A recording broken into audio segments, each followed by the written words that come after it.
It is indeed a proud privilege to be addressing my student who has stood second in Haryana Judicial. I always had this thing in my mind that I want to come in top 10.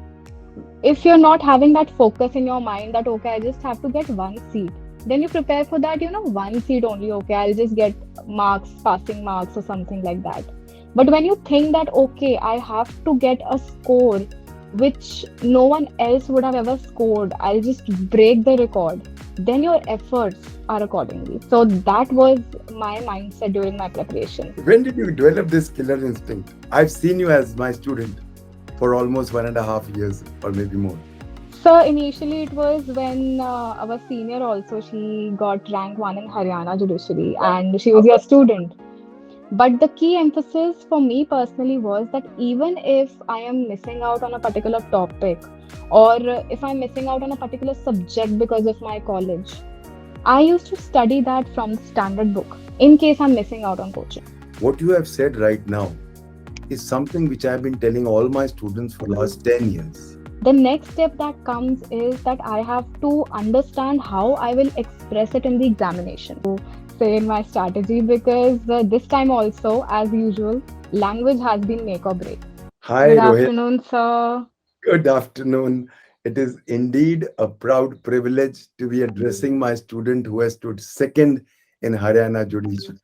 You have done me proud, and of course, it is a very proud moment that now today I'm interviewing my own student who has done wonders and who has achieved her dreams. What is So your it take is all right? your blessings, sir. All your blessings. Okay. Rohila, beta, you standing second in a competition where almost a lakh of students have appeared. What exactly was your bent of mind when you were appearing? So to be very honest, I always had this thing in my mind that I want to come in top 10. Because when you're preparing with that mentality, your efforts are according to that mentality. If you're not having that focus in your mind that, okay, I just have to get one seat, then you prepare for that, one seat only, okay, I'll just get marks, passing marks, or something like that. But when you think that, okay, I have to get a score which no one else would have ever scored, I'll just break the record, then your efforts are accordingly. So that was my mindset during my preparation. You will say the killer instinct. Yes, sir, definitely. Okay. When did you develop this killer instinct? I've seen you as my student for almost 1.5 years or maybe more. Now, when did you develop this killer instinct? So initially, it was when our senior also she got rank one in Haryana Judiciary, and she was your student. Yeah, so Now that was the carry time. the flag. You carry the flag of toppers. So now we Yes, are sir. bringing all the toppers of Haryana. Last year it was Yes, Shweta. sir. So Now that this was is, a very big motivation for all the students, and at that point of time, I thought that yes, even I will achieve that thing. you remember she had come to the class and had addressed you all. Yes, sir. I do recall that. Okay. How did you start your preparation, beta? I see. Basically, I want you because there are thousands of students who want to become judicial officers all over India. And sometimes they have the feeling that we can't do it. Now, you are a role model for all of them because you have not only achieved your dreams with your killer instinct, you have topped.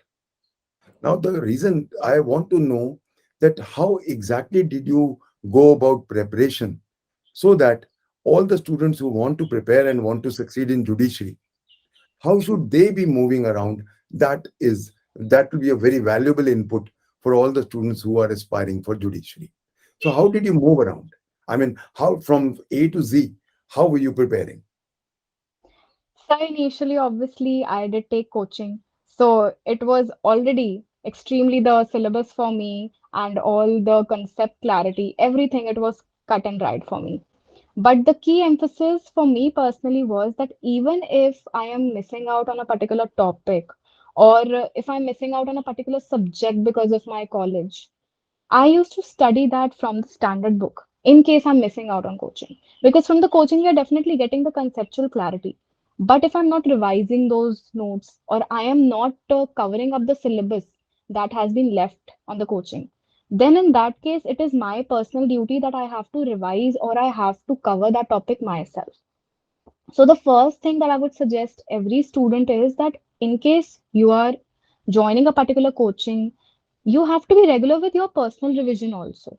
Because if you're at the coaching and you're reading something at that point of time and you're not revising that thing, it will not remain in your mind forever. So there has to be a consistency of revision. So I made it a point that as and when I was covering a particular subject, I had to revise it in a week, then in a month, then after a few months, so that I am thorough with my concepts time and again, and I don't feel left out. One second, beta. What you have said right now is something which I have been telling all my students for last 10 years. Yes, That sir. if you don't revise, even I teach law for maybe now last 10, 12 years. Even if I don't revise, I may not be able to teach the nitty-gritties of law. So one very, very, very important aspect is revision, re-revision, re-revision. Until Definitely, sir. okay, sorry for the interruption. Continue, beta. So, after I've got my conceptual clarity and I've thoroughly revised it, the next step that comes is that I have to understand how I will express it in the examination. Because I know law, but if my expression of law is not up to mark, then I won't get marks in the mains. And as you said, sir, we always had our preparation with the mindset that I have to appear in interview. So I have to get that conceptual clarity according to interview level. Only then I will express it in mains. So, second thing that I used to do is after I was done with my conceptual clarity, I would practice previous year question papers or some mock papers or sample papers, and I used to write it in a timed manner. Because in Haryana, there is a test of your knowledge and expressing that knowledge in 3 hours, which is a very big task. So, this was something that I used to practice answer writing at least one answer in a day. And that is how I develop my speed. That means point number two. After your concepts are clear, then you should be testing yourself, not only regarding the content, but also the time, which is a very, very, very pertinent point which you have put forth. Because most of the students are not able to finish their paper because they have not timed themselves well. So Yes, sir. even if you know your paper very well, but if you have not been able to complete your paper, maybe you've left 40 marks. That means you are 40 marks below all your other competitors. Yes, sir. This can be make or break. And Definitely, sir. that is why it is a must that you should always be practicing your answer writing, and that too in a time frame. Okay. Yes, sir. Okay. Uh, how about languages? How did you prepare your languages? Yes, sir. That was the next thing that I was about to say in my strategy because this time also, as usual, language has been make or break. And I made it a point that every day I used to practice each language for at least 1 to 1.5 hours in the evening because I was very weak in Hindi. English was okayish, but Hindi, I literally dreaded Hindi. So I used to practice Hindi by writing it because the mistake in a single matra that'll affect your score in the mains. So I made it a point that one day I'll be practicing English and I used to either alternate it in case I'm having a lot of subjects to cover in law. So one day I used to do English and the other day I used to do Hindi. In case I'm having time, I used to do both the subjects. And in Hindi, I made sure every day that I'm writing at least 2 to 3 paragraphs, especially in context of essay, because that is where we can score a lot, both in English and in Hindi. So I made sure that at least I am getting ideas through some editorials and I am incorporating them daily by writing essay or some sort of a practice. Because mere reading of language will not help you in the mains. In fact, do you remember in our academy, I started the language classes for the first time on a regular Yes, basis. sir. And I used to get papers checked over there only by writing essay. I used to get it checked from ma'am. yeah, Ritu ma'am. Okay, same thing I've started in an academy. When I joined an academy, I requested them that we should have language every day, and they were sweet enough to accede to my request. and we are having language classes every day without fail. Okay, now uh, what exactly do you think any person who is not very good in law, how should he move about? Because a lot of students have this complex that they do not know law and hence they cannot become judges. How much time do you think they need to actually become conceptually very clear? So I believe a consistent and quite perseverance of an year. Though, if we have to get conceptual clarity around 3 to 6 months on a subject, can do so.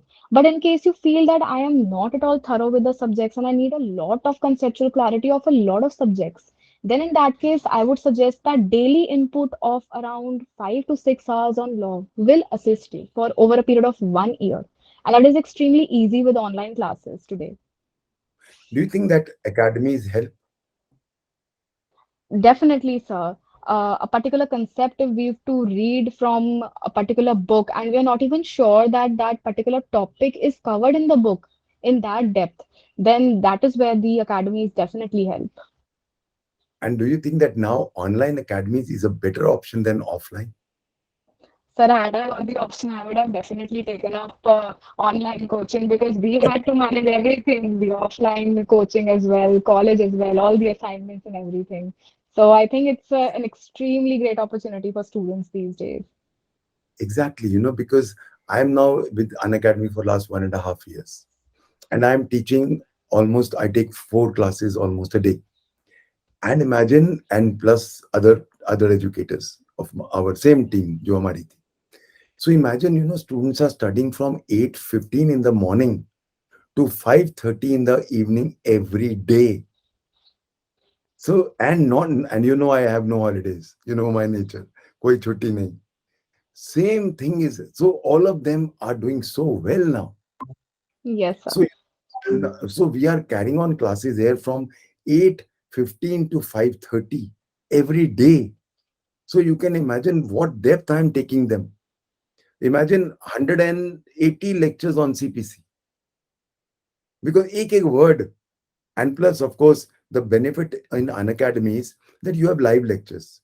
So you have the feel of a classroom, and at the same time you can, because you people, if you miss my lecture, it won't Yes, come. sir. That is why I said that missed out lecture we had to cover it ourselves from the standard books because वो lecture फिर अगले साल ही अब या अगले कुछ साल time के बाद होगा. यहाँ पे इनकी फायदा ये है, ये एक लेक्चर को 10 बार देखते हैं. That is the best part. So अच्छा, how was the interview? So interview was personally I had no expectations after interview because I made this mindset that don't expect good but don't expect bad. So I'd Okay. say it was good only after seeing Were my you score. scared? Were you scared? Sir, I was definitely scared, but when I came for mock interview, and I remember you said कि interview में ऐसे जाओ जैसे सब तुम्हें आता है. Go Yes. with that confidence. So I had made this thing कि I'll revise my subjects, but every day while I'm sleeping, before I'm sleeping, I'd say to myself, I know everything. I'll clear Yes. it, no problem. Because when you go with that attitude, the interview Remember it when becomes smooth for you. I was preparing you when you came over? I remember I told you that this is going to be like a drawing room discussion. Yes, sir. You don't have to be tense. Be very. It is basically a test of your personality. And you Yes, know sir. what I find with you, Rohela, while and I've known you as a student. You are not only you don't only have the killer instinct and that quest for perfection. You're also a very balanced person. I've always found you that you talk in a very balanced way. You think in a balanced way, and that is what is needed in a judge. Okay. Were the questions pertaining to law? Yes, sir. It was mix of personal questions as well as legal questions and a bit general questions also. So the Okay. quest, How long did was your sir, as expected, it was around 10 minutes only, maximum 10 minutes, not right? much. Okay. So now you are at last a judge and a proud judge who has topped. And I am, of course, one of your proudest people because I happen to be your teacher. And I must say that We at Unacademy congratulate you and my blessings as your ex-teacher and your teacher. I'll remain your teacher forever. Yes, sir, definitely. Thank you so much, sir. A lot of congratulations to your parents and who have all naturally stood by you in your entire journey. And we all wish you all the very best, and we pray that you rise to pinnacles of glory and success in your career, and you always, always shine as the best judge in future. Thank you so much, sir. I Thank literally owe my success to all my parents and definitely to God and to you as a guide. And it has been an amazing journey for me personally. So I literally owe this to you, to everyone who has been with me. Thank you so much, and God bless you. And the entire Unacademy team wishes you a very, very, very hearty congratulations. Thank you God so much, bless you. sir. God bless you Thank always. Okay, sir. Unacademy. Let's crack it.